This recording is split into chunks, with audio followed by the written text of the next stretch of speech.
are encouraged. Can we get a cup of coffee in here, please?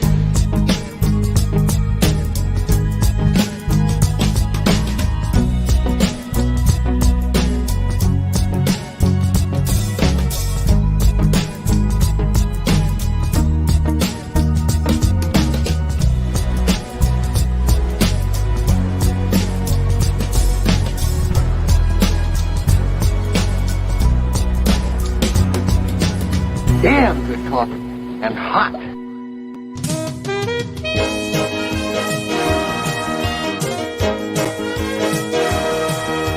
My dog is your mind's best friend. Wake up, America. You've got a dog that needs walking. That's right, sunshine. Just put on a big pot of strong coffee and get ready to type your little hate mail with your opinions about kumbaya and flat earth insanity. Stand-up comedy? You want stand-up comedy? Well, we've got sit-down comedy. It's time for Coffee with the Dog. You make me laugh. Not I. I'm not down for that. I did not sign up for that. It's not my job.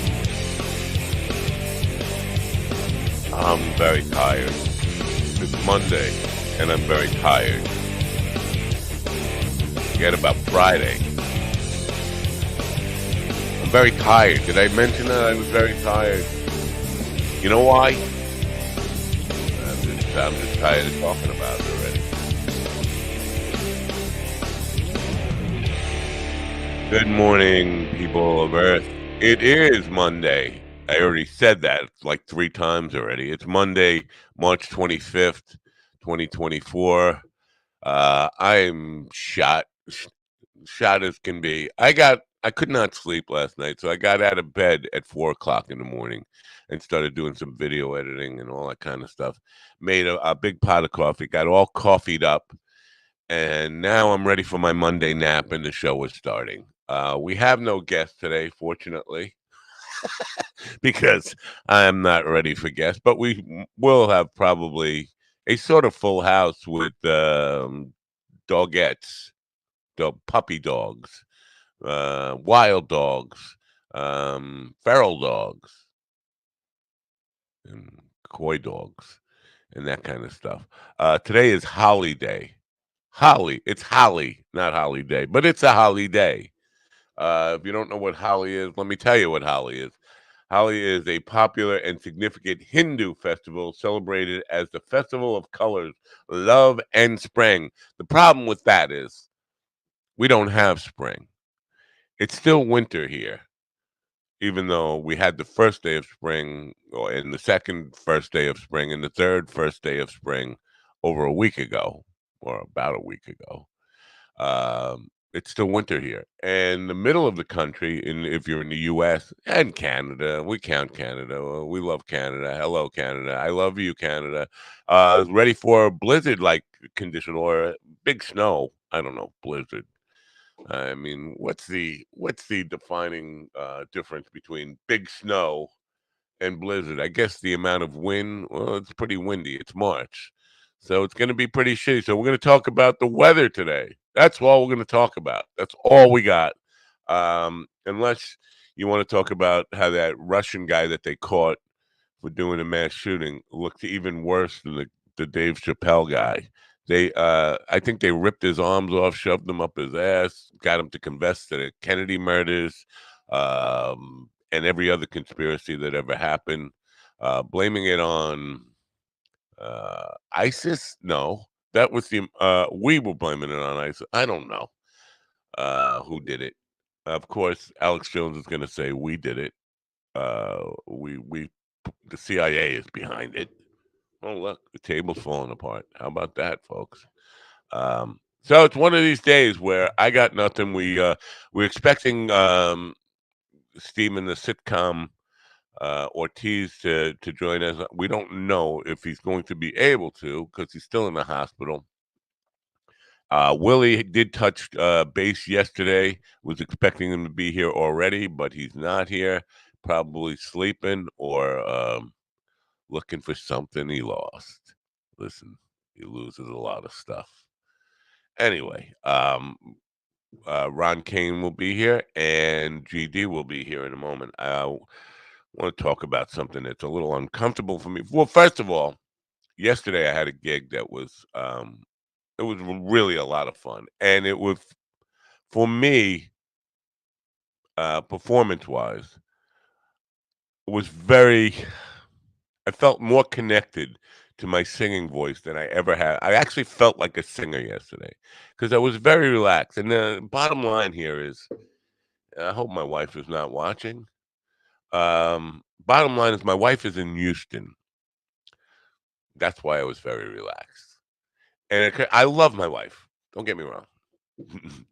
But I walk on eggshells when she's here. I realized this last night.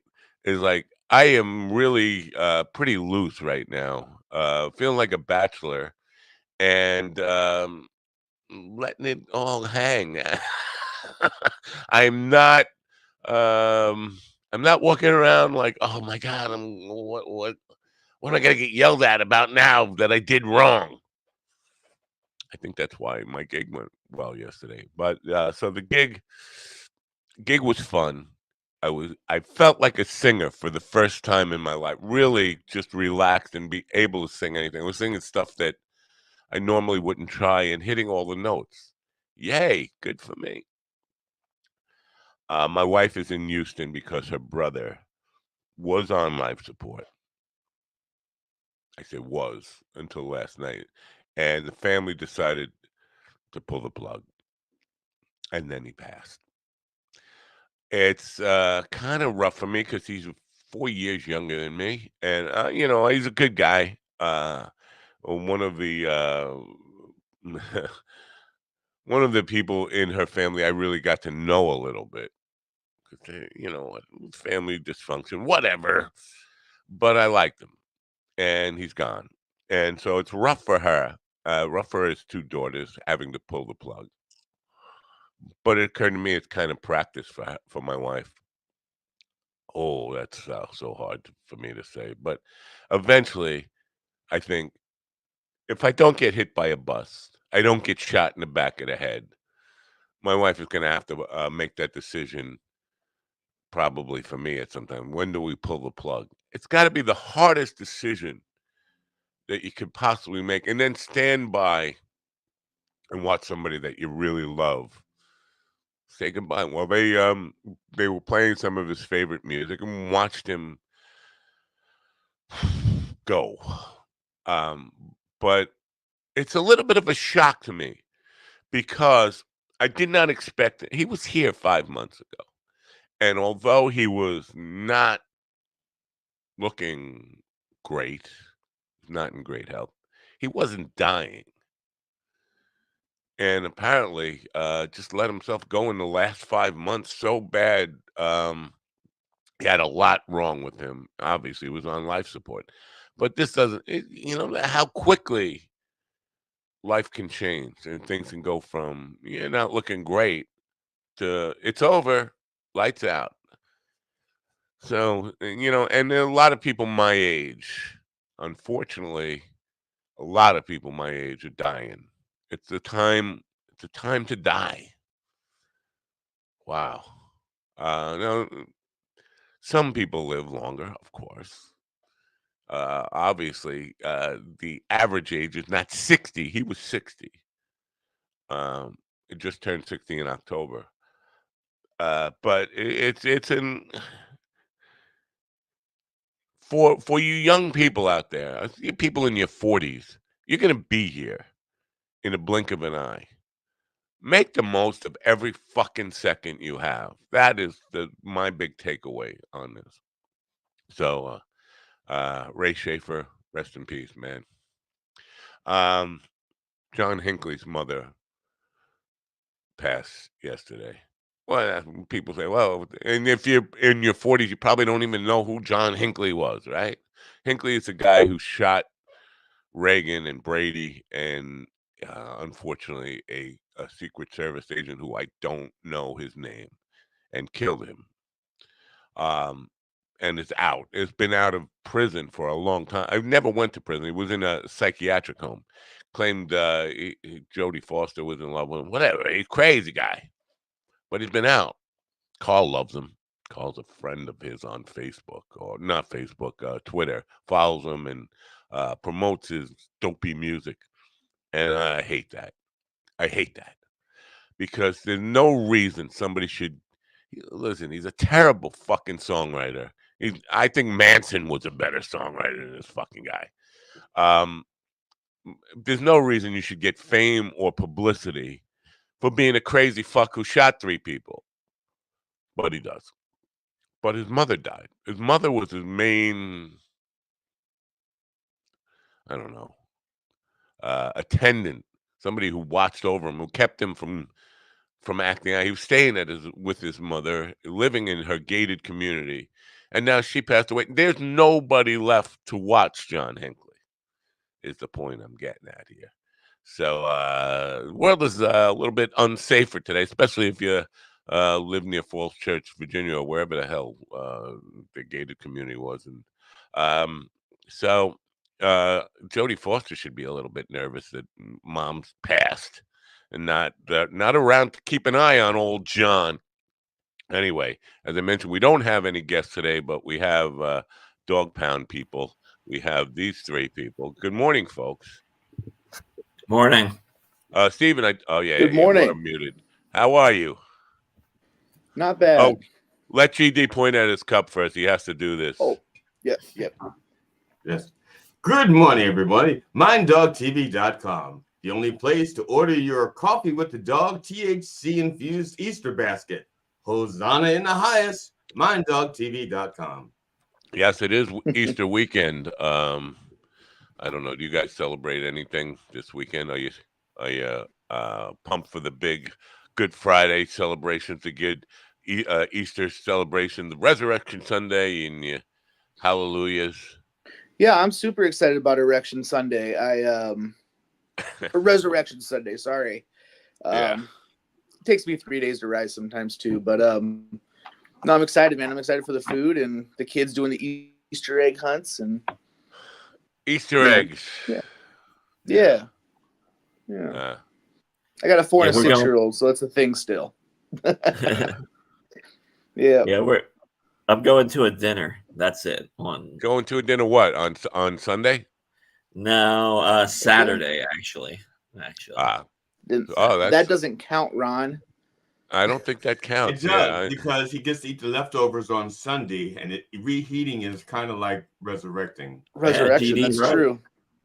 Man. See, a lot of so-called Christians don't even realize that this is the holiest holiday in their calendar. A lot of they think Christmas is the big day. Christmas, Nothing.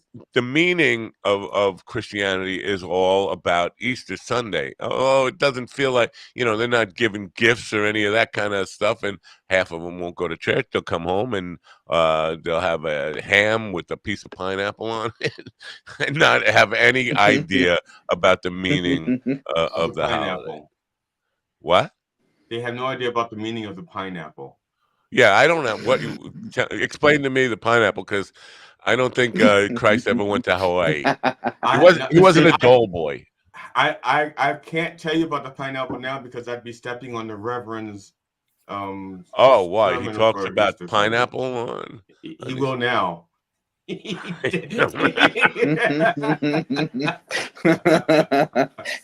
right. Yeah. So I write that down for him. Yeah, I got a gig on Good Friday, and I'm basically 3/4 of the band call themselves Christian, I think. Well, no, actually the drum. So half of them are Jews this weekend. But this whole idea that you're not supposed to eat meat on Friday. I asked Mikey. I said, "What are you going to do?" He said, "I'm having chicken cutlet. I don't care." And he's a Christian. Yeah, you don't care. Yeah, no, I'm eating normal too. So yeah, my wife is a dirty Catholic, and and she doesn't really go by that. Only eat fish on Friday or whatever, and it doesn't matter. Now, where did that come from? This whole idea of You can't eat meat on Friday during Lent.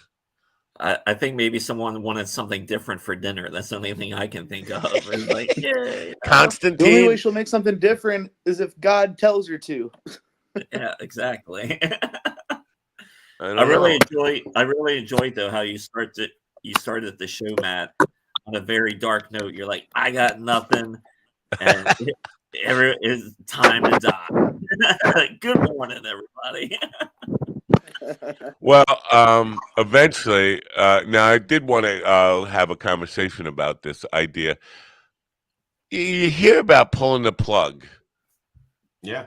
but have you ever have anybody had to do it? I had Have to you? do it with my sister, turned it to a good 10-minute comedy bit. You can't tell me it wasn't a difficult decision. What I No, mean, it wasn't. It wasn't a difficult decision. It was one of those things where it was difficult for my mother, which is why she wanted me to make the decision. My mother couldn't do it. It was her firstborn, my oldest sister, her firstborn child. And my mother says, I can't do it. I can't do it. So she passed it on to me. And I said, okay, yank it, guys. I didn't say it exactly like that. Okay, I was But gonna yeah. say, geez. No, All I right, did guys, turn it. yank her I out. turned It's it time into to a go. really. I turned it into a really funny 10-minute bit, and it was like I said.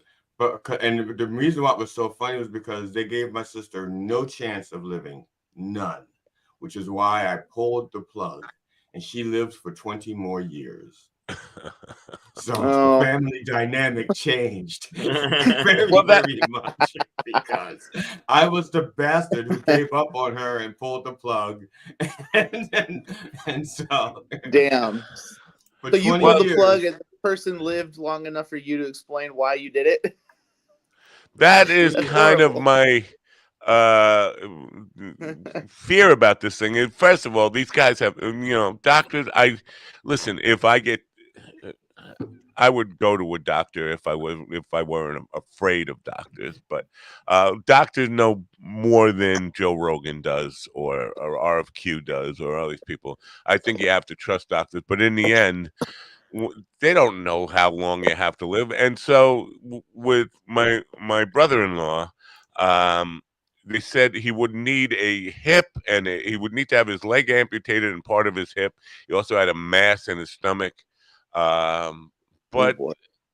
she was pregnant. no, a mass like a Oh, tumor. okay. Oh, a tumor. Well, going by the Rogan medicine, if someone's on their deathbed, you just yank them off that bed and throw them in a cold plunge, and they'll be fine. Yeah, Well, give him a little ivermectin, give him a little you have, horse dewormer. you have to hit him with you also have to hit him with some smelling salts and some testosterone pills. Yeah. Yeah, get them hitting the weights. Come on. If this, So yeah. yeah, this whole idea of you don't know for sure somebody's gonna die, and it's kind of like it's like rolling the dice. Let's see if they can live on their own. Now, was But he in hospice or he was in a hospital? it Because was in a hospice, hospital, and this happened like I think the difference is because my sister was in the hospital when they told us to pull the plug. The people in my family that died in hospice, when the hospice called you and said it's time, it was time. There was like no fucking around. yeah. And it was only the only time that we had the issue was with my sister the first time she died. And I pulled the plug, and this is like I said, in the hospital with regular doctors, and they're like saying this is it. The only reason why she's alive is because of that machine there. She's a goner. Yeah. But when she was in hospice, they're like, yeah, she's going in like 30 minutes and 19 seconds. You may want to be here now. Mm. Well, they did a CAT scan on him, and he had brain activity, which what. So that means he could hear. And my wife said he yawned and actually moved his arm at one point. It's like that don't sound to me like he's ready to die. But But I got that call. I got that call when my mother was in the hospital. They said she was dying. She was in North Carolina. I had to get down there. I drove down there and spent a couple of days with her, and then had to leave. And I think that's the last time I'm saying goodbye to her. Drove home and 6 months later, I was moving her up here. She was, and then she lived, and when she was living here, she seemed like she was making she was around, she was doing stuff and going out shopping with my wife and stuff. And then Thanksgiving Day, she got sick and she was gone within a week after that. So, but it was just, they told me she was dying, and I rushed down there to be. Oh, what? You still with us, Steve? I'm here. I thought somebody pulled the plug on you. Not yet. So, you never know when this shit's going to happen. They tell you people are dying and then they don't die. That's my problem with it. And I know I'm going to be there probably sooner than later. Well, we had a similar incident. My uncle, who just passed away last week, he had a heart problem, and it all stemmed from him drinking. Well, they were like, he's going to be dead soon. He's going to be dead soon. You need to be here. My family came from out of town. And he ended up making almost a semi-full recovery, and then got out of the hospital, went to work, had a heart attack, fell off a forklift, and died. So, yeah. The real Slim Shady wants to know how you're doing. I guess I never knew Eminem watched this program, but apparently the real Slim Shady wants to know how you're doing. I am not bad. I just recovering now. Just hopefully. Are you going home soon? Tomorrow. Hopefully today or tomorrow. That's the goal. All right. Because I got shows coming up anyway, so I got to get out of here one way or another. So. Yeah. The question of coming back to, and we'll wrap up this morbid conversation pretty quickly, is they said he would needed a leg amputated and part of his hip, and I was like, this was before I knew about the mass, and I was thinking, what would I want in that situation? Do I want my leg amputated, and part of my hip amputated and keep on living, or would I want somebody to pull the plug? And you kind of have to answer that now before you get to that point, so that they're not guessing. Right. Yeah. I can't answer that now. Because right now I'd say no, kill me. But in that moment, be like, no, I think I could watch another baseball game or something. I could lay in bed. I could have some peanuts. I don't know. I'm already in a wheelchair. Take the legs and hip. Oh. Now my wife had a cousin who got diagnosed with stage 4 colon cancer. Oof. and they gave her a year and a half maybe at the time to live, and she wound up living 6 years. Wow. From that diagnosis. And right.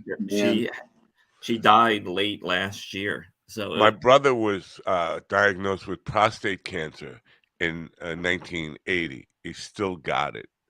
He's also got other cancer, kidney cancer, and the doctors can't believe it. He was diagnosed all in the 80s, and he's still walking. Up until a couple of weeks ago, he was still going to work every day. He's got a job now, he's retired. He's in the 70s, but he's walking dogs for some extra money. But he's still hanging in there. He's been, he was given, a year to live probably 35 years ago. And he's still. Does he brag about it? Gets up and hey, no, he argues with the doctor because he went to a new doctor, and the doctor said this chart can't be right. He's like, what's wrong with it? He said it says you got diagnosed with cancer and you still have it, and it never went into remission, and you can't be here. He said, I'm here. Now, no, my sister, the second time that she was given not the last rites, but when the doctor said you had 6 months to live, this doctor was right on the money. She had pancreatic cancer stage 4, and it went undiagnosed because they were treating her they were waiting for a kidney, for kidney replacement. And they just ignored everything else. They're just so focused on the kidney. And then they found a kidney donor, replaced the kidney, and put her on the immune suppressing drugs. And once they did that, so that her body wouldn't reject the kidney, it also didn't reject the cancer. And it just spread like wildfire. Well, it's just so weird that, like, I'm sorry to say this, but it seems a waste of a good kidney when Oh somebody's got yeah, pancreatic cancer. oh Like, come yeah. on, But they didn't know she had the pancreatic cancer until after they put the kidney in. you And strike me down dead for saying that because you know what? If it was no, me, I no, say the I'm not same saying thing. you. You don't have the power to strike me down dead. I'm You saying don't know whoever. what I have over here. Let me see you strike somebody down dead. Come on, No, let me see it. just because you have the power doesn't mean you use the power. I would use I would use I'm that very power in a responsible. second. I'm very responsible with it. Oh, what's happening? Your lights on. I'm- Wait, we got a nurse coming in. Oh, Bump it, maybe. I did. I guess I called the nurses on accident. I'm so sorry. No, you're fine. No, I did that. Could somebody Oh, get, it was him. could she bring, Oh, yeah, could you all give good. me You're a all good. Is she coming soon? Is she coming? Yeah, from what I know. Is she coming? Never mind. We don't know if she's coming. Okay. yeah, she knows about the camera. Ooh, Thing off camera. ooh. If I find her, I'll make sure. to Thank Wait. you. You're welcome. Wait. Was that wasn't the same nurse from the other day, was it? No, this was one of the hot ones. Oh, nice. Yeah. Willie's in the chat room. He says he bought a power cord that had 10 adapters, an adapter with 10 heads on it, and none of them work for his laptop. I had the same problem. Ask him if any of them. Well, he can probably hear me. If I bought the same thing and it didn't fit properly, but if I put it in and then like wrapped the cord like around the screen and it held it in place, it would charge. Don't make him break his laptop. It's his only. Oh yeah, don't do that. Yeah, be careful. Yeah. Man. So yeah, the whole pulling the plug thing is a very curious thing for me. I guess I need to put something in writing, but then the last minute, wait, don't. It could happen. Yeah, I was given last rites in my 30s. They had my family in there ready to write me off, and shame. they're all shame, booing. Yeah. This week is a very weird week. We had guests scheduled for today. They decided to unschedule. I didn't try to rebook it with anybody, so we have no guests today. Tomorrow, there is no guest during the daytime. I have Gene Jones, the game show host guy, on tomorrow night. Wednesday, we have a friend of Stephen, the sitcom Ortiz, who is Amanda Sauter. Amanda Sauter. Yep. Sauter. Thursday, Eric McHuff, who is a positivity coach. All right. Heck yeah. Yeah, as opposed to a negativity coach. Right. Well, no, he wants to keep it all positive. Wants to keep it all positive, no negativity. Well, I'm like positive That doesn't schmositive. work. That doesn't work. Life needs both polarities to operate. Without drama, where do I get my comedy? Well, drama is, I don't think that comes into the equation. Negative, positive is not necessarily drama. Right. Drama free. You could have positive drama, right? Oh, that's true. Well, then I guess I just need some good old fashioned trauma then. Right. And that depends Which on I the got plenty theme of that, music. so we're good. The difference between drama and trauma is the music that's playing in the background. Oh, 100%. 100%. Yeah. Friday, I have two guests scheduled. Tavares Smith, who is a comedian, will be in the second hour. The first hour, Thomas R. Mays, who I know nothing about. I'm guessing, because I tried figuring out how this guy got booked on the show, like going through back emails. I don't remember it, but he sent me a request for the time, but never said anything about him. I'm not sure if he was sent by a publicist or one of these, websites that have our information on there. I don't know anything about him, and I asked him for information about him, and I got nothing. So he could be an author. He could be a comedian. I don't know. He could be a musician, but I doubt that. I don't know who he is. We'll find out. He could be a dog whisperer. So I'm a little bit nut because sometimes I get this information and I just internet it, but there are people with the same name, and I have put out promotional stuff about oh, that's not his picture, or that's not the guy. One time I had a pastor on, Joshua K. Smith, who's a white pastor, but I had a picture of a black guy named Pastor Joshua K. Smith on the promo. So so you never know. You never know. I guess we'll find out in the moment, unless he gets back to me about with some information about who he is. Now, I want to talk about the weather. Sorry, that's what we do here. We talk about the weather. It's still fucking winter here, but we're not having a blizzard. Are you getting snow where you are, Steven? No, sir. Actually, it's been really beautiful outside. It's been cold, but it's been nice. I think today they're looking at a high of 65 today. Are you telling me the news is lying to me? Well, my family in Maine got a foot of snow. Heavy snow and blizzard conditions hit the plains and Midwest. Isn't Indiana the plains? No. No, we're the Midwest.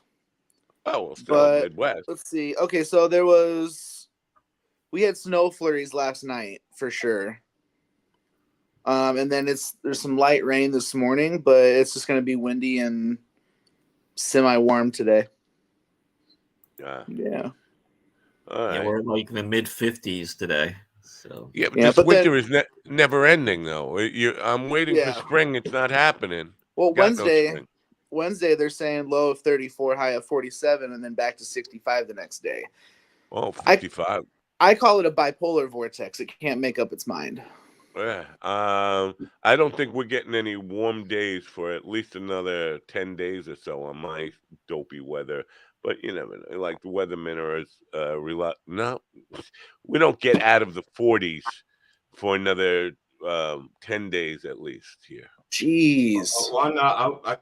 I won't be able to cut my grass for at least 2 weeks because I'm scheduled to take my mower and my snow thrower and my grass mower for their yearly checkup. Get the filters changed, the oils changed, and all that stuff. And then I swap them, put the snow thrower in the shed, and I bring the mower back out for its. I sent my mower to the doctor a week ago Saturday, and the guy still hasn't called me back. I got it, but I'm not in a rush to do it now either because I'm not going out in the cold and mowing 40 acres of and a mule. I always mow the mule along with the grass. Yeah, Why not? you should mow the mule first. Like they say, happy mule, happy life. Right. Ouch. So now. I was kind of hoping for early spring, but the baseball season has started already. Yeah, Has it really? I think they said gamblers and pitchers have already reported. No, that's spring training stuff. There have been actually games. Major League Baseball records. Here's the deal.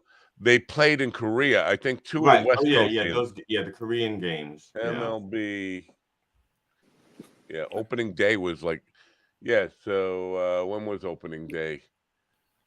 I don't know. I thought it was last week because I remember Dodgers and San Diego are both 1-1 already. Oh wow. Okay. Yeah, I didn't know that was a thing yet.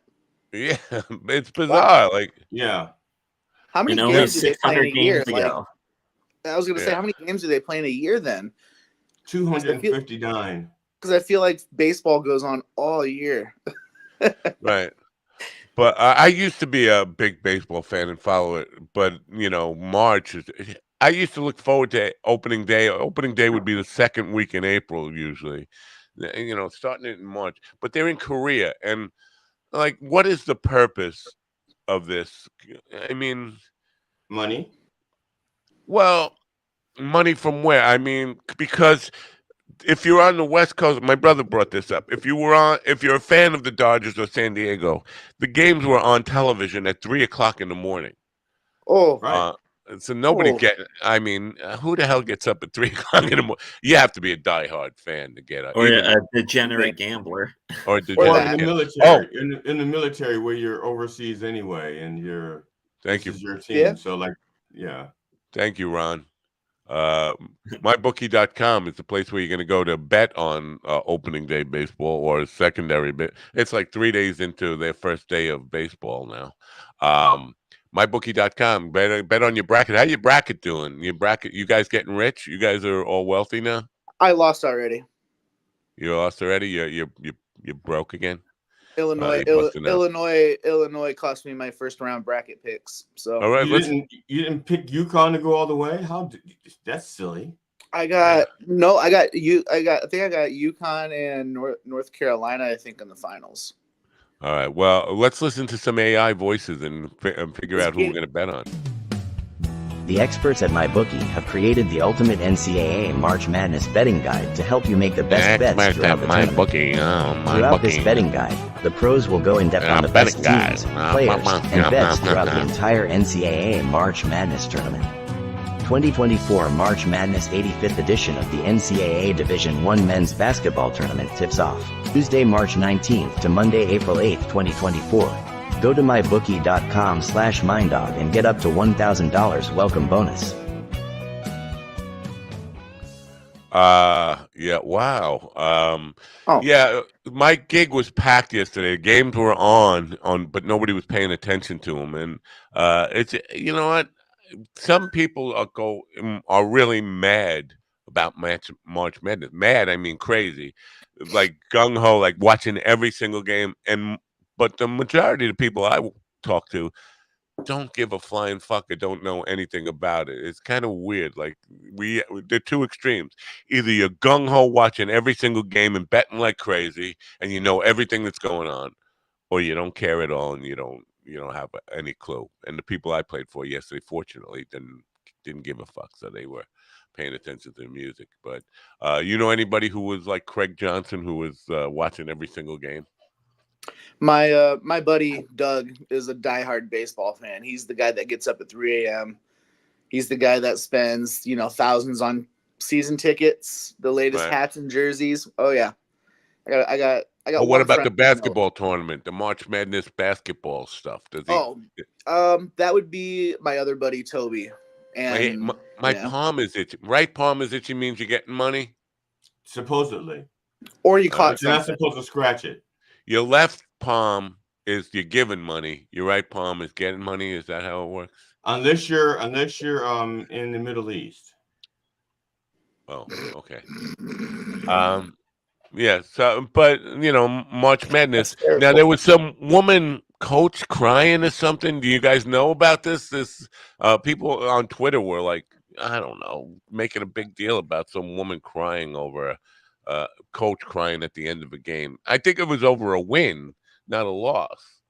You guys know anything about it? No. I know that there were some people crying in Russia about maybe losing some body parts or some family members in a building or something. Oh yeah, no, that terrorist attack. I did want to talk about that a little bit because when they caught the guy, he was walking. And when they brought him into court yesterday, he was like on life support. They wheeled him in on like a stretcher. Apparently, they tortured him and got him to confess to like everything that ever happened. He started the Ukraine invasion. He started everything. He killed Kennedy. He was responsible. I don't want to talk about this Is he the one that killed Navalny also? Yeah, he throws them all out of the window. I mean, he confessed to everything. Damn. Even your bad comedy. He confessed to writing. That's that's the one. Yeah, that's him. At least in this country, and this is a really weak at least, but we try to kind of cover up our torture. And we don't just kind of. Yeah, that's right. We broke both his arms. We ripped his legs off. We stabbed him in the heart.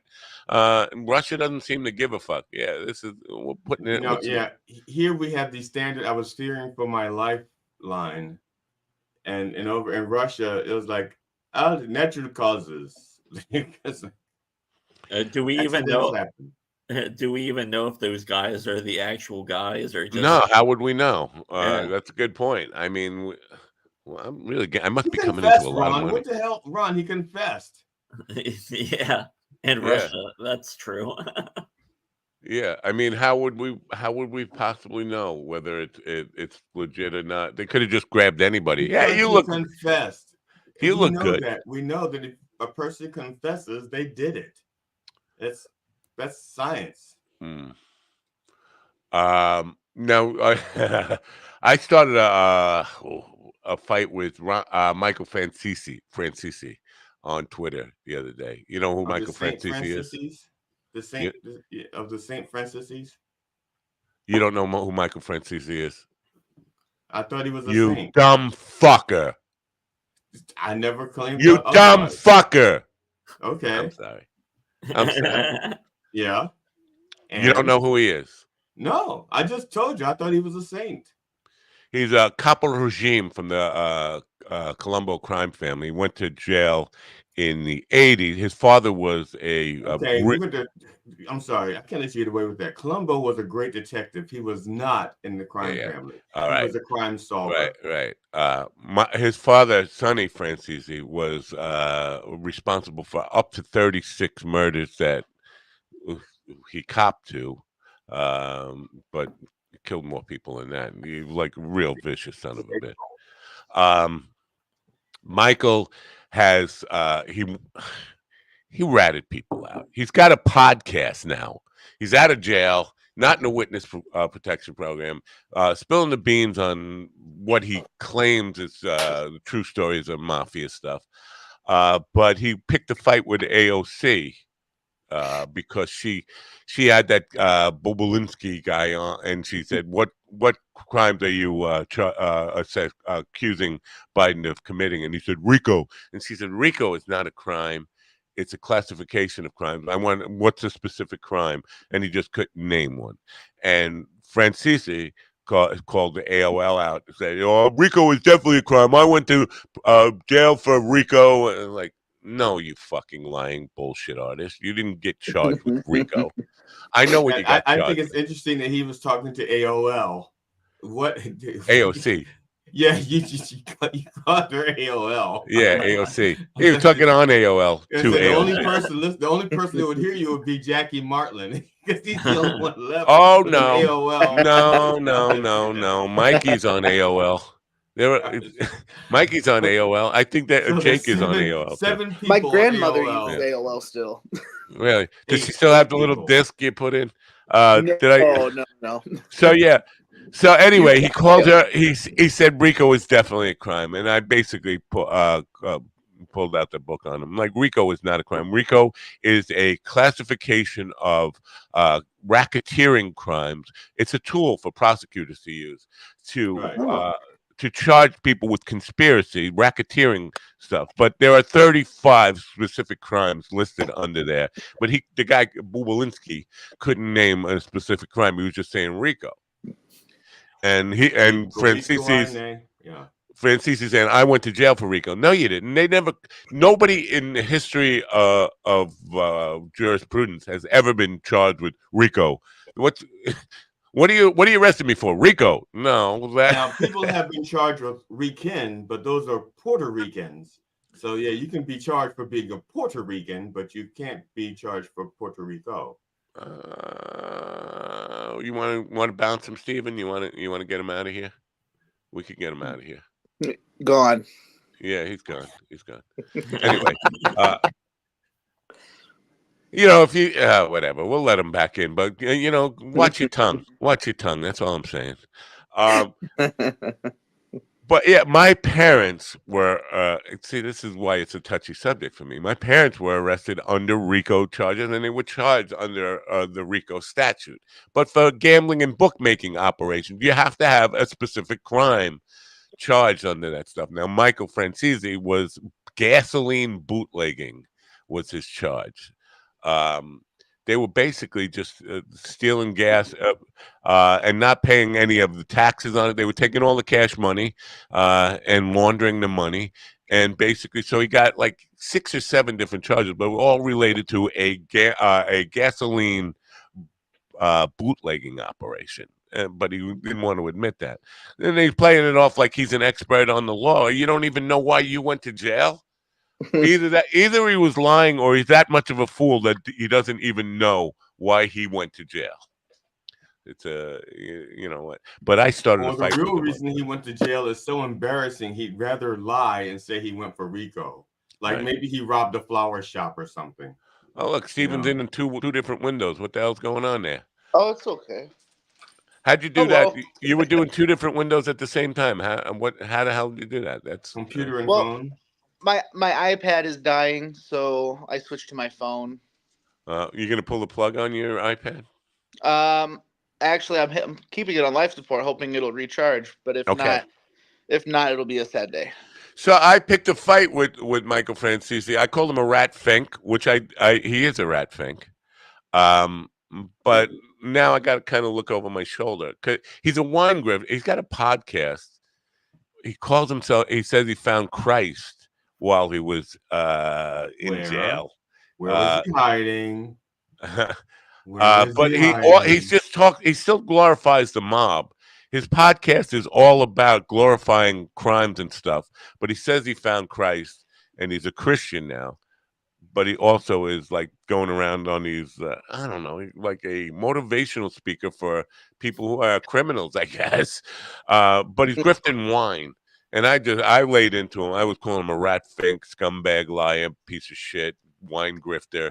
So now I got to kind of keep an eye out. Because, he could definitely find out where I live. And he's still a fucking criminal as far as I'm concerned. I worked in the prison. Bill Rhodes, good morning, you foul mouth. I worked in the prison system for years. Most of the guys in there know why they were in. Yeah, I'm certain Michael Francisi knows why he went to prison. He was just bullshitting. He's just trying to make here's the problem. Damn it. Here's the problem. We have no influence. I mean, me. You guys have no influence. We're here. I'm here trying to set the record straight on shit. Nobody's listening to me. They're listening to Joe Rogan propagate lies and stuff like that. So as much as I can try to kind of push back on some of these assholes who just flat out lying, nobody hears that from a little guy like me. They're hearing what Rogan is saying, putting out there. Rogan was talking about the bloodbath comment this morning. He was definitely talking about the auto industry. No, Trump was not talking about the auto industry. Trump goes from here to there to here to there. He's very incongruent in his speech. And he was talking about the auto industry, but then he said, if I get elected, and then he said, well, and if I don't get elected, he was done with the auto industry at that point. And he was talking about me. I need to get elected. If I don't, there's going to be a bloodbath. Then you can, if you want to suck his dick a little bit, you could make excuses for him. Well, he was talking about the auto industry before that, but he's an old geezer who can't keep his mind on track. And as soon as he said, if I get elected, his mind changed to, and if I don't get elected, there's going to be a bloodbath. He was not talking about you don't talk about a bloodbath in the auto industry. They ain't whacking each other. Unless you're driving a Pinto. But then that was more of explosion and not bloodbaths. Those and then you have to hit. Yeah, I was thinking more of the Chevelle with the gas tank under the hood. Yeah, or Teslas on self-driving mode. Is there? Are there any Pintos left? There's no Pintos left. Here and there, maybe. Cuba, because Cuba does not throw away a good old car. What's the oldest car you ever owned or drove? I own a 73 Monte Carlo. Wow, very cool. Did you restore it? We had started the process. I wanted to wait till I found all the parts, so I found all the original chrome pieces, and I've restored those already. So the next step's the drivetrain. Wow. Yep. I guess you're a car enthusiast then, a muscle car enthusiast. Like, I was raised around cars, so it's always been a thing in one way or another. We've all been raised around cars, unless we were Amish. Ron, you were raised around a car, weren't you? Well, my guess was that GD and Matt. My guess is that GD and Matt were probably like horse and buggy enthusiasts before they were car enthusiasts. Yeah, I wasn't raised around cars. I was raised around cars. I was raised in the house. The cars were out in the garage or out in the street. Yeah, I was outside with the cars. Thank you. Well, I could understand that. You were an obnoxious little baby that threw you fucking out in the And snowstorm. unwanted and unplanned. He's sleeping in the car. At No, one With the time, I engine used to be in winning. the cars, but I just don't care anymore. That's kind of where I'm at. As long as it goes from A to B and it's reliable, I don't care. I just when I was 38, I started to see 40 coming. I already began like a freak out about getting older. So I started buying old convertibles. I think I started with I started with an Alfa Romeo, a Oh, nice. 1966 Alfa Romeo Spider Oh, convertible. beautiful car. And that got me hooked on and then I ended up buying one after another. I had a whole slew of tiny convertibles, MGB, MGA, a midget. I had a MGTD with a 1952 MGTD. I just was like going crazy buying those cars. That You can't lasted till call I it a was about midget. It's a 45. little car. Oh yeah, that's right. We Yeah. have to be. No, they still go by the politically incorrect midget. Do they? Okay. Well, good for Yeah. them. Yeah. Yeah. Because it means Suck something it, cancel different to them culture. than it Suck does it. to us. I'm just seeing MG midget. Does somebody have any? Careful, you might end up on the hub. What do you mean? Hey, well, The I mean, Pornhub. when you still work on cars, you call it retard the timing. You don't call it anything else. Right? Yeah, MG midget, classic MG midget for sale. Wow, 15 grand for a 1972 midget. Yeah, 9,000 for a 1974 midget, looking in good shape. 20,000 for a 72 midget, looking in incredible shape. Yeah, they got a whole listing of midgets everywhere. A midget website. Steven, you designed a website this weekend, right? I did, yes, sir. Yeah, Just but for it midgets. looks like an email. If I click on it, it says this email was generated. That's the whole website is just an email. No, it shouldn't be. Well, click on the link that you posted on Facebook. Let me check Because it this. just took me to a email. Like this email was generated by Wix or whatever. On Facebook. Yes. That was yeah. So part of But the if I website. click on home, it still took me there to that email thing. What is this? Yeah, I was playing around with some of the features last night. So, for example, when I add shows to my calendar, it'll send out an email letting people know. Right. And I think that might have been what posted. Okay. Yeah. Now, when people your age, I think everybody should know how to make their own website. If you went to, like, they probably taught that when you were in school, right? Or not? No, but there's so many sites out there now that can guide you through the process. It's really just point and drag anymore. There's no coding. There's no which I mean they all give you the Except option. in states where drag is not permitted. Say that again. Except for in states where drag is not permitted. Correct. It's just point. There is so no you drag. you can't use these sites in Texas. Right. You can only point. You can't drag. Correct. Oh. Yep. Wow, what is this about? Yeah, but no, I don't like these drag and drop websites, these do-it-yourself type of stuff. I think you're muted. Did you mute yourself? You lost audio? Talk to me, Steven. Say hello. I thought he was talking to the nurse and he muted himself, but he's not muted here. He's not muted. It doesn't say he's muted. It doesn't look like he's muted. Talk, Steven. Maybe he's just moving his lips. I don't know what just happened. Oh no, you got audio. What? Maybe we're getting a phone call. No, for some reason my music turned on and started playing Avril Lavigne Skater Boy. Oh, nice. Yeah. It's been 30 years since I heard that song, I think. But yeah, like I said, it was real simple and easy. Anybody can do it. I used Wix.com, and yeah, it's so easy to do. I know, but it is limiting. And part of the problem I had with PBM TV, it was a WordPress site, and it's just it's not it's not a real website. I would call it more of a flash site. Yeah. But I mean, like with the one I made, I made mine for the purpose of I've been submitting to shows, and they're asking for EPKs or a website. And the EPK thing, I'm having a hard time figuring that out. So I went the other route and just made a one-page website. Check out other comedians with EPKs and see how they have their set up, and then you kind of like imitate. Duplicate. I've sent some emails. I've sent some messages out to see some examples, but you know, I sent that email. I sent the website out yesterday, and I ended up booking that show. So cool. Yeah, it worked. But booking shows from a hospital room. There you go. Now that's taking the bull by the horns. Hey man, listen, I'm not dead. My arms and head still work, so I'm not stop grinding until I'm gone. Yeah, I hear you. You guys got shows coming up this week? Mr. Tongue is tonight, right? What is HMAC or whatever the hell you got on the thing for Mr. Tongue? That's the venue's name is HMAC, short for Harrisburg Midtown Arts Center. Oh, okay. And it's a club right in the heart of Midtown Harrisburg.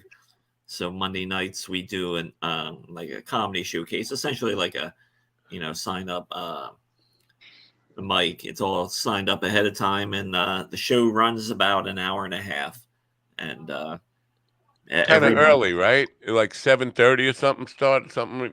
Yeah, we start at 7:30 because they have karaoke that starts around 9ish. So we run before the karaoke, then karaoke takes over. Wow! And Monday you get a pretty good turnout.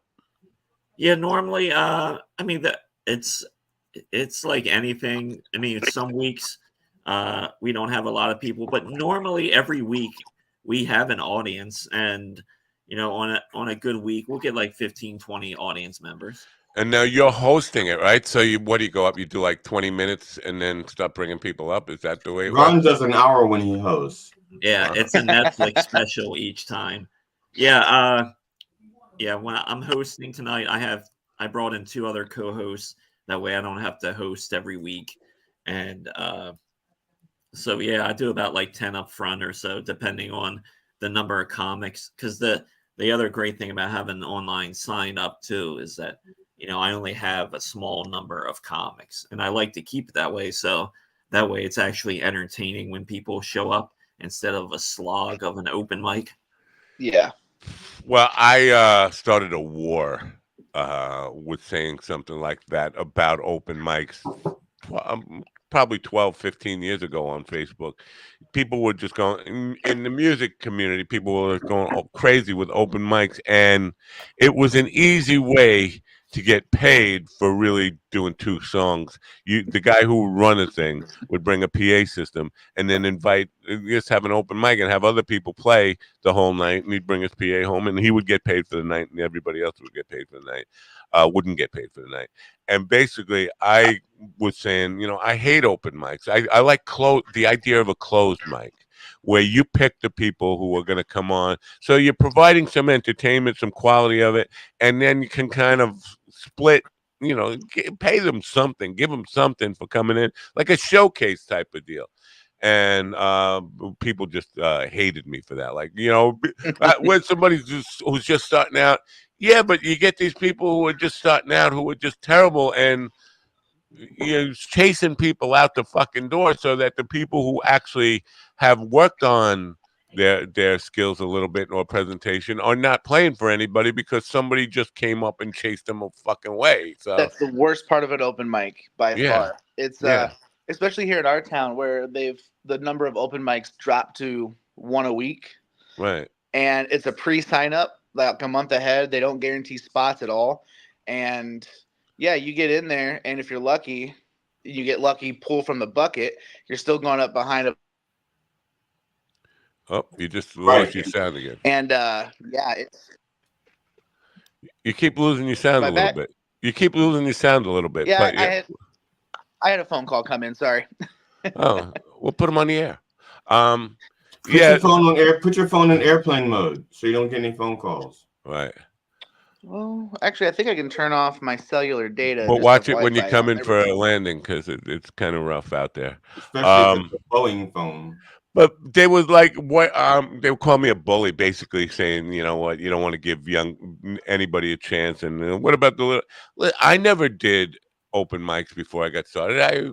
We we rehearsed enough, sold ourselves a gig, and started going out that way. I never really relied on open mics to get started. I'm not sure it's a necessary thing. I personally feel that it's a very necessary thing. Well, in comedy, it's different than Yeah. music. Oh well. But, Sorry, I didn't realize you were talking about for music wise. Yeah, yeah. for music wise, I think that makes sense. But yeah, comedy wise though, I mean, got to.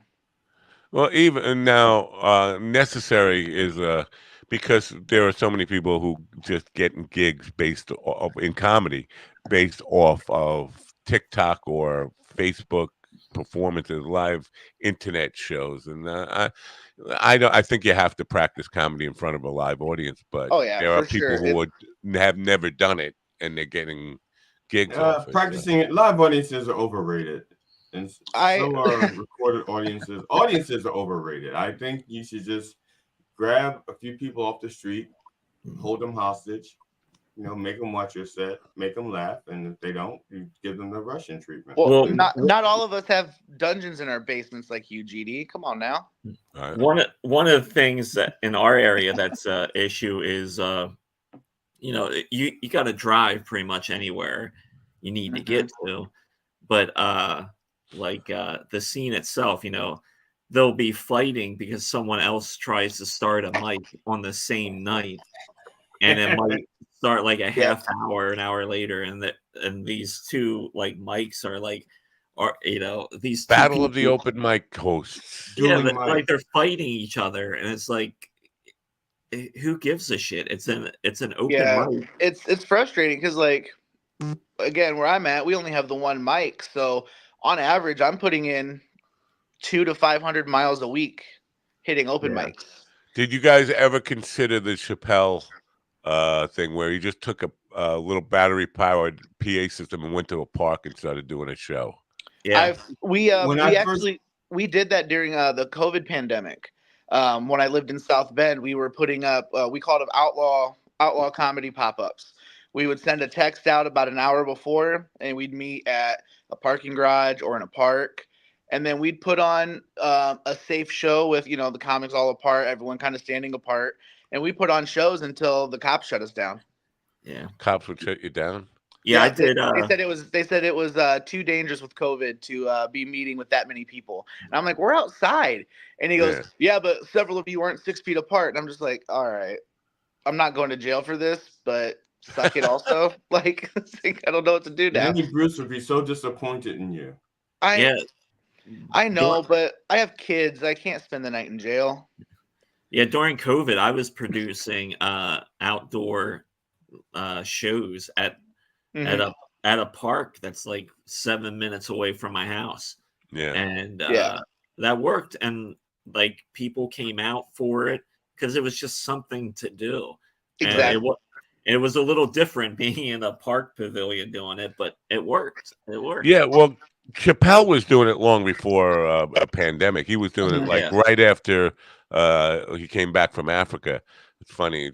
He gave up all that money in the show to go to Africa and didn't last like fucking 6 months there. He's like, this fucking sucks here. I got to get back to the States. My millions mean nothing here. Yeah. I did a couple of parking lot shows. That was so fucking weird during that, playing in a parking lot. People come out, trucks driving by, all that kind of crazy shit.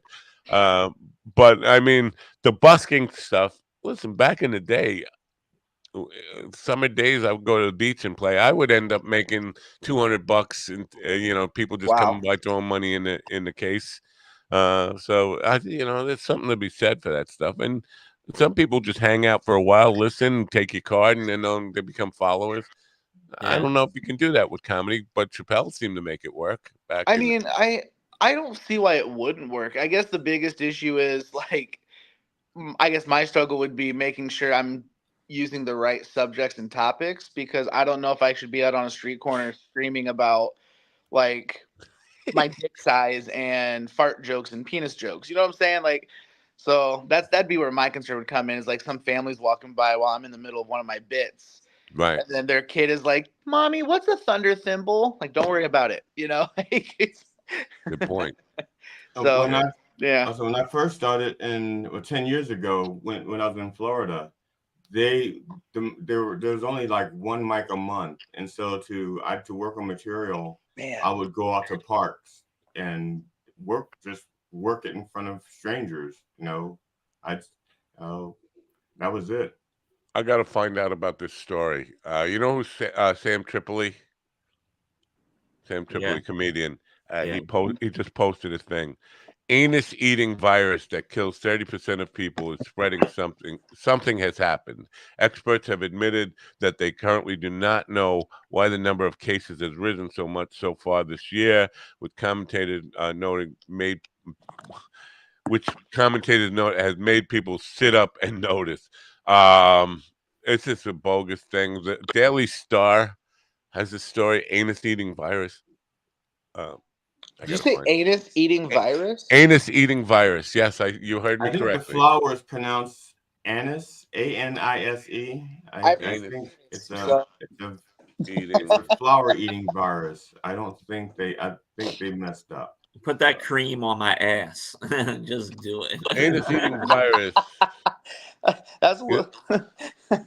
is this is this a April Fool's joke or not? Cause the symptoms of treatment. Uh, Woman thought she had the flu, but it was a flesh-eating disease. It starts in the anus. Oh my God. Microbes that cause flesh-eating disease. Uh, Sounds like a pain in the ass. Hi-oh. yeah. Sorry. Yeah. I had to take the shot. Right, I get it. Boom, boom. Anus eating. Now there's a whole Reddit thread. Now it's real or what? Or is this somebody just starting? Well, I've been seeing some videos like on TikTok and a little bit on Twitter um of a new flu type thing that got out of China. I don't know how true it was, but I've been seeing it more and more the last couple of days. So Uh, why would you start with the anus? It's like, I don't know. well, I mean, if the night goes right.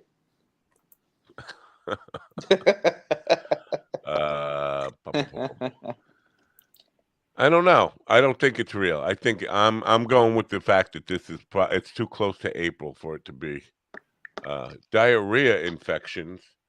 Gay men and other men who have sex with men have gay men and other men who have sex with men. Yeah, so those would be men who aren't gay but have sex with men. I think that makes you gay. I'm not No, sure. that makes you a that sounds Republican congressman. that sounds Those are pretty gay to Republican. me. Those are Republican congressmen. Gay men and other men who have sex with men. Right. That's So just a weird sentence. Yeah, Have that a high risk of Republican. getting diarrheal infection. This type of infection spreads easily from contact with feces. so that sentence. Why? This is my problem with ass eating in general. The sentence structure. Well, no, because it's sick. There's a lot of bacteria and all, people who eat ass are prone to getting sick like this. They are. Pinworms. I'm sorry, Willie. Why aren't you stepping up and speaking out on this? You're our resident ass eating expert. Fact Why check: aren't anus eating virus spreading fast. Is it true? Yeah, Willie. I think if anybody should know, if this is like the one time we miss you and you're not here. He Just make lost sure, his power cord. yeah, make sure you brush your tongue and teeth afterwards. Mystery flesh eating Gargle disease that killed mouthwash. the first 2 months of 2024. Says fact checking, but it doesn't say if it's true or not. Streptococcus. Sudden onset symptoms. Sudden onset symptoms can develop quickly and may initially resemble other less severe illnesses, making early diagnosis challenging.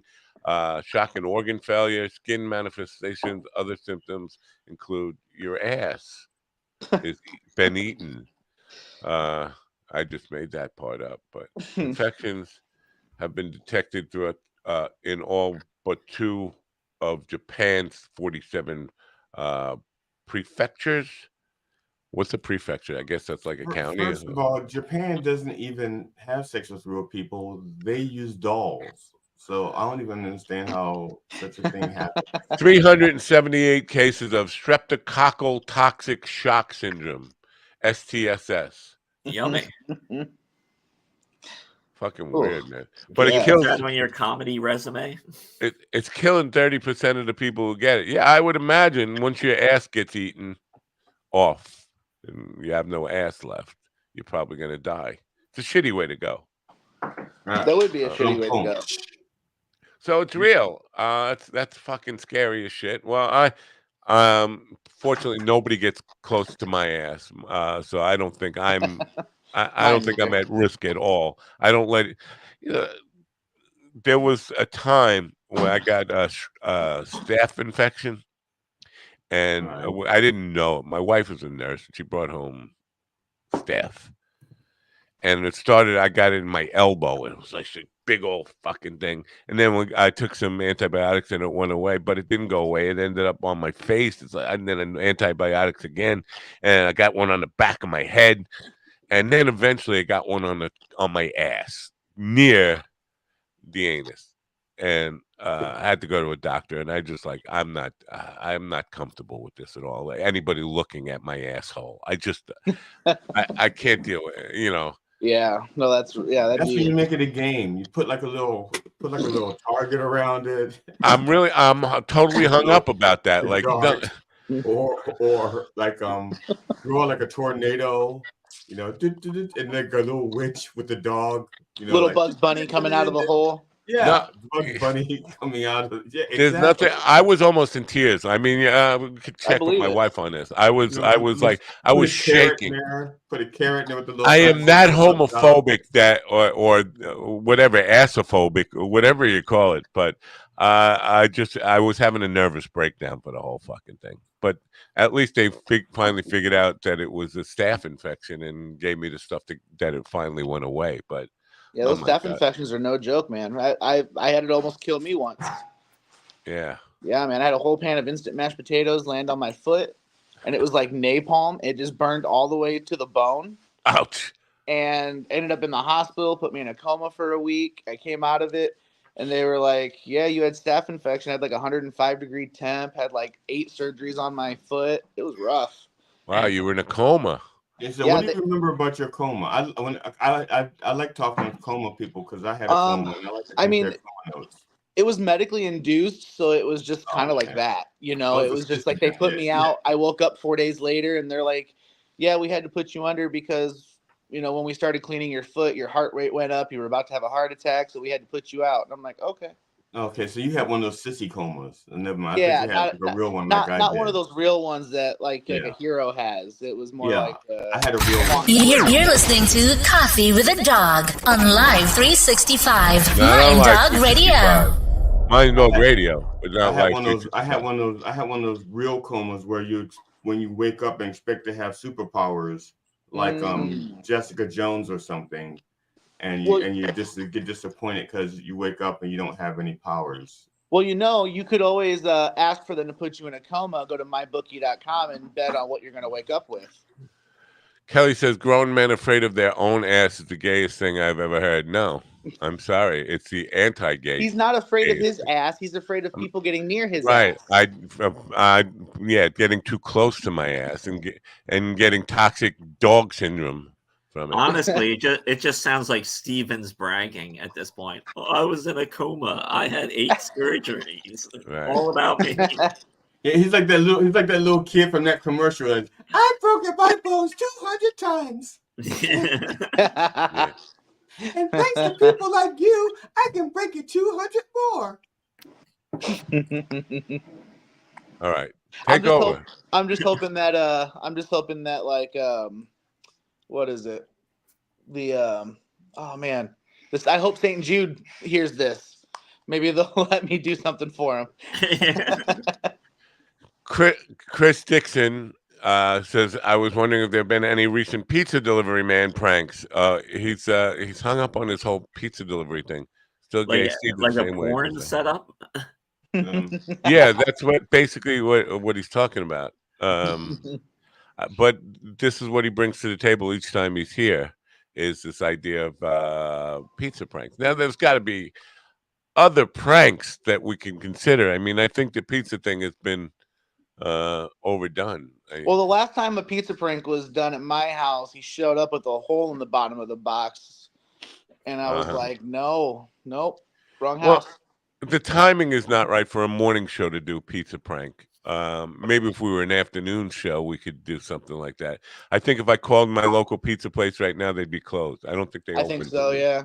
Well, doesn't like Papa John's or something have like a cinnamon Breakfast roll pizza. with jizz all over it? You can just come on that and give it to somebody. I don't think we have Papa John's here. No place. No. That sounds like a respectable place Subway has thing to Papa me. John's. Yeah, like. Yeah, I'm not a great pranker. I've never been a great pranker. I told you about that one where the SWAT team came, but that was really the only time I've ever competently done any kind of prank work. Must be most searched thing on Pornhub. What? Ass eating? What is the most searched? Oh, pizza pranks? No. If that's the biggest thing searched on Pornhub, No. I would be shocked. You know, I would have lost my money on mybookie.com if I would have bet on that. How do I find out without ruining my internet history? Hold on. I would imagine just Google top searches for Pornhub for a date. It's probably pretty bad. Let's see. Top Pornhub. Okay, well, while we're waiting on that, let's You do the colored commentary on his finger going on the screen there. Okay, so I got 2023 year in review Pornhub edition. Top searches. Number 1, the Golden Age. The Golden Age. I just did a video on the history of sexuality in movies, basically starting. I don't know if you guys are aware of this. Are you aware of the Hays Code and pre-Hays Code stuff? Right. Yeah. So when movies first came out, silent movies, there was a lot of sex in movies. We don't see them anymore. I think they got burned. But in Charlie Chaplin's day, that was probably the first thing some guy did when he got his first movie camera. Let me tape a girl sucking off the whole room full of guys or something. It could be. Right. Yeah, so it looks like number 1, the Golden Age. Mature searches grew by 77% and became the most searched thing. Second was MILF, tied with DILF. And then granny searches went up 132%, and GILF searches went up 168%. GILF is what? Grandmothers I'd like to fuck? Yeah. Correct. But that's because grandmothers are getting younger all the time because they're having kids people having kids at 14 and 15 and 16. Their kids are having kids at 14, 15, 16. So the grandmothers are now 30 and 32 and 33. Well, I know some 40-year-old grandmas. Well, and porn, I think a grandmother is anywhere between 35 and up. That's considered a grandmother. Then if you're a mother in porn, if you're Lauren Boebert, like 30, between 30 and 35. This is where they got me in there, man. Right here, the supersize terms big, bigger, and biggest grew by 177%. So the terms big, bigger, and bigger got bigger. Yeah. Now, is Pornhub like the gold standard for porn sites? I mean, is it the most popular one? I mean, it's the one I hear people talking about most, but you got to think there's a billion porn sites out there. They've become the Google of porn. Well, I feel like if we asked the audience, we'd probably get just a barrage of different sites. Yeah. I guess if you're like, I don't know anything about porn, so that's the only site I know about is Pornhub because I don't watch porn. But people who watch porn probably could rattle off like 900 different porn sites. Well, I think we need a disclaimer here that he lies about everything. Yeah, I mean, Pornhub is kind of. He lies about having a mother. He lies about having a wife. He lies about having an aunt. My mother. I'm an orphan. No, but you lied about having a mother. I am the bastard child of many mothers. Right. So when he says he doesn't watch porn, that means he spends all day watching porn. That's what it means. We just Especially the 2 hours the we're on opposite. here. I'm like 30, so. Christina says I look my very best at 40, way better than at 20. I doubt that. I mean, she's gorgeous. She's a gorgeous 40 something, but I don't know. She's probably more gorgeous at 20. Well, I would bet money that she was more gorgeous at 20 than she is yeah. right now. How do we Wonder know? what the odds are on mybookie.com. I think I've seen some pictures of her when she was younger. I think she's posted some. I have to say, if you're a hottie your whole life, or until No, that's not you true. start falling apart. Until you start dropping kids. Because everybody has a picture that is like the best they'll ever look for the rest of their life, and after that, it's all downhill. Almost everybody has those pictures. I took that picture 3 years ago. See? Yeah. We all have that picture where, and you take that picture and it's like, that's the best I'll ever look. And then after that, every picture you take after that, then you start saying, oh, look at those. I mean, and depending on what you think is your downfall, you start saying like, oh, look at those crow's feet, look at that the hair dye, look at the hairline going, look at the hips, the boobs, the shoulders, whatever. I don't. I'm certain that there is not a picture of me at the best I ever look. I'm certain of that. But that's because you always look good, Matt. Yeah. That's why I only take pictures fully aroused. When I was young, I was extremely camera shy. There are very few pictures of me. Stephen, that's how the ass eating virus gets spread. Okay, just so you know. Yes. Saying those things about Matt is how the ass eating virus gets spread. What is it? By the way, I got to ask Ron what kind of comedy this guy does. He's really Dave Attell, and he's just incognito. Because we can't afford to actually pay Dave Attell, and we can't afford his fees. It's just like a pseudonym. He just made up Ron Kane. He was going to go with Nova Kane, but that was already taken. And also, going to be honest, it looks like I've known Ron for like 50 years, and his best gag involves a woman that he has in his trunk, and she's not allowed to say anything about it. Steven, you're gonna take that laying down. It looks like he said. To be honest, it looks like you're in a hospital room, sitting in a hospital bed. You gonna take that laying down? I'm in down? your mom's bed. Ooh. No, I'm just kidding. I am in a hospital bed, but hopefully for just another day or so. So right, yeah. It's a mental hospital, right? I wish the walls would be a little softer. It would be a little funnier too. You'd have a good time. My comedy is dark and absurd, if you're wondering, and you can always check out my Instagram right down here. Yeah, IG. That's what the IG stands for. He's too lazy. I need to start putting my IG there, Ron.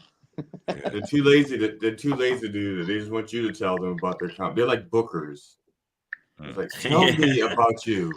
Tell me about you. And I was just dealing with a booker at a club, and I had it like all sewn up, and because I asked him questions about money and how he's going to pay. Then he kind of started giving me the runaround. It's like, well, then he wanted to give me this deal. It's like, well, yeah, you want me to take on all the risk and you not do the work. I get it. It's ridiculous. It's ridiculous. The money thing is what breaks every deal I start talking about when it comes to producing shows. Whether I talk to comedians, like, how much is it going to take to get you to New York for a weekend show? We can talk about it. We'll see what the club pays. Well, if I go to the club, they're going to tell me I'm responsible for producing the show and selling the tickets, and the bottom line is me. So basically, I need to know some numbers here to work with, and it's always like very vague. Nobody wants to get down to talking brass tacks. How much is it going to cost? I was dealing with another club, and this is like a reputable, like pretty big known club, for like doing an off night show. And they started telling me, it's like, well, you got to sell, in order to do a Tuesday night show, or you need to sell 200 tickets. And it's like, really? On a performer that really no one knows, you're not going to do any work. And then they start giving me bullshit like, well, have you done your market research? And like, what Yeah, you're the club. You should really be drilling down on the market research, not the performer. Yeah, that makes no sense. That's like getting mad at Kiss for getting, kicked out of Michigan, and saying, well, Kiss should have done their research better. No, the Yeah. people who booked the show probably should have done it. Yeah, Jeez, it's a man.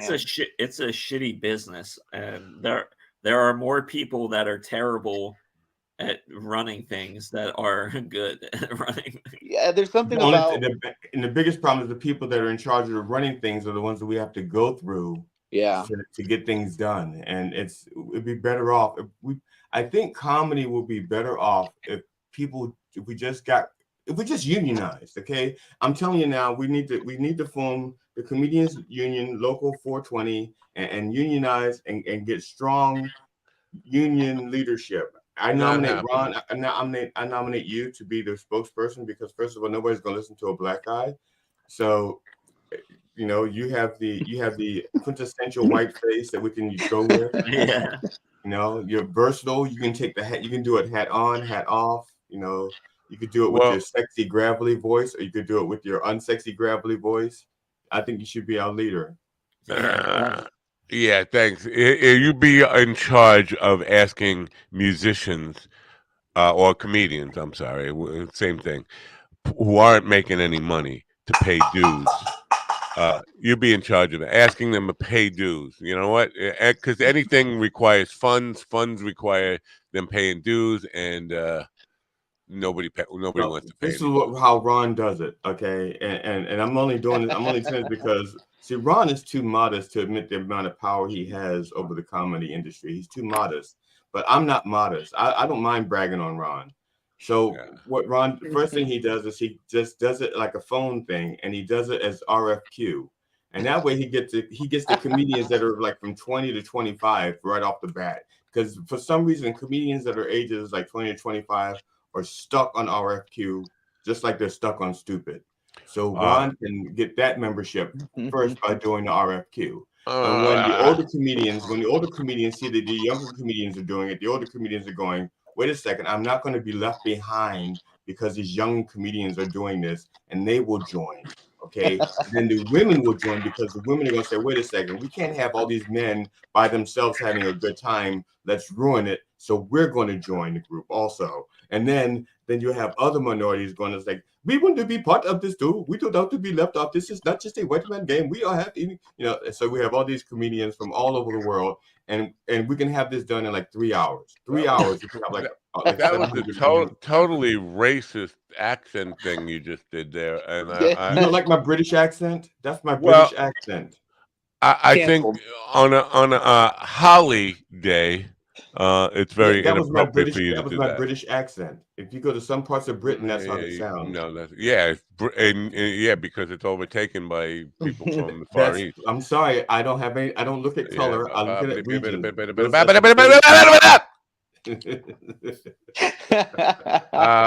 You brought up RFK, so I have to go here. I asked AI to produce videos, a short and a long, a short and a long, a long and a short, about the dark days, the dark past of RFK Jr., RFQ. And it really kind of soft pedaled it. It talked about his heroin arrest, his heroin addiction, his arrest, his womanizing. Didn't talk about the real dirty bastard stuff from him, though, like the whipping his penis out in front of women's faces and, telling his ex-wife to go kill herself. She was his wife. She wasn't his ex-wife. Told her to kill herself, and then she did. And then he basically, he's a bad guy. I mean, even from a kid, he was like an arrest for assaulting an old man when he was young and blah, blah, blah. But it left out a lot of that stuff. I posted it anyway. And some guy, he said, the Kennedys have always been sexual deviants. I think he means deviants. I don't think it'll impact how he'll govern or lead the country. Meaning, this is irrelevant post to smear him. Do you not like RFQ Jr. and why? If so, why? this is bullshit. First of all, if you look at his uncle, I gotta say, go ahead. I gotta say, Go I ahead, Ron. do not like you ruining the Kennedy name just because I like it up the ass and my family likes it up the ass. You come out here screaming at me, no ass eating. As Robert Kennedy, I will eat your ass and kill your kids. Thank you. No offense, RFK, but JFK liked head more than ass. It was mind blowing to him. My family members keep what's left of his head in a jar on our mantle, so we can look at it and sometimes smell it to keep us awake at night. Well, the idea that it won't affect how you govern is ridiculous. 100%. 100%. JFK, and I just watched this thing on the Maryland tapes the other day. JFK would put himself in blackmail jeopardy with his affair with Marilyn Monroe, and then RFK's father was also like, picking up sloppy seconds or whatever.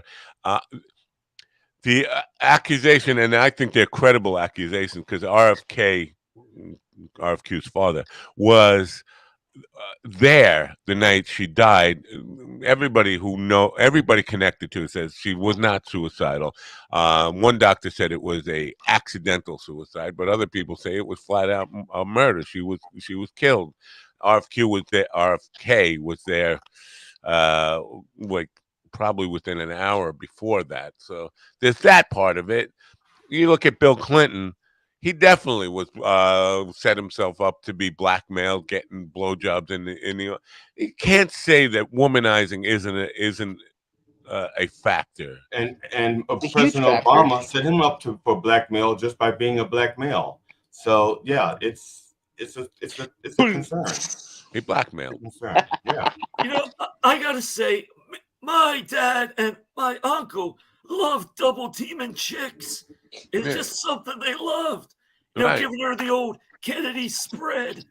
Yes. I just wonder how there was the Eiffel Tower. Before there was the Eiffel Tower, there was the Kennedy spread. How long could you keep that voice up for? Would it hurt? Like if you did it for like a half an hour, or you'd be exhausted doing that, wouldn't you? I don't know. I've done it for like 5 minutes, listening. 10 minutes at a time. I've done it. Listen, I can only do I can only do that for like 30 seconds at a time, and I'm That's wiped your out. finger gets tired. You need. GD, I would say my uncle and my dad, they were not Eiffel Tower chicks. They did something called the Vatican, which all the Kennedys would come around and fuck the chick, then dispose of her. It's the Vatican. Oh, man. We're Catholics, remember? Oh, no. That's the Kennedy version of the aristocrats. Yeah. I don't know. There was a joke that I saw it on television. It got banned. It was oh no, it was. I watched the National Lampoon thing, Ron, and the joke that the woman wrote that got her in trouble was that if Teddy Kennedy drove a Volkswagen, because back then Volkswagens floated. Oh. And I watched. I really enjoyed it. So thank you for referring a feudal something. Yeah. A feudal and stupid gesture. Yeah. A feudal and stupid gesture. That's the Kennedy family has got murder all over it. I mean, Mary Jo Kopechne might not have been murdered, but that was negligent homicide. Hey, we need to call them what they are: accidents. Accidents. Michael Skakel with Martha Moxley. That wasn't an accident. He beat her to death with golf clubs that were in her garage. That's not. Hey, no, wait a minute. That's a homicide. He thought he was just teeing off on the course. Everyone has a He tough day. he mistook her head for a golf ball and thought he was just teeing off. Is that the accident that happened? Yeah, they would just Hey, call it him up and happens. say, "Hey, I bet you I can drive this head halfway down the course." Yeah. Yeah, So Kennedy's having mishaps with women is just par for the course. That's right. so um to answer his question, do I like RFK? Do I not like RFK? No. But here's the absolute truth about this. There has never been anybody who ran for president that I liked as a person other than Jimmy Carter. And I did not know I liked Jimmy Carter as a person until much later in his life when he started doing Right. Habitat for Humanity stuff. Same here. But at the time, there has never been a candidate who I said, I like that guy. He's a good guy. I think they're all fucking snakes. So, that's I could start there. Why don't I like RFK Jr.? Because he's running for president. That's enough reason to fucking not like him. 100%. While we're talking about snakes, I want to talk about the snake that's in my pants. Oh God! It's bigger than Trump's and Biden's put together. Oh, I have to wait a second. Fake news. He's got a tiny penis. I want to amend my statement there. I did like Pat Paulson as a person who ran for president. You guys don't even know who Pat Was Paulson that in was that in the 30s? No, it was Pat the Paulson. 70s, early 70s. Yes, 70s. Oh, And I think he He was a comedian. Right. He was on the Smothers Brothers show, but he was running for president. He was actually on the ballot in New York. I don't know if he was. I don't know if he was on in all 50 states.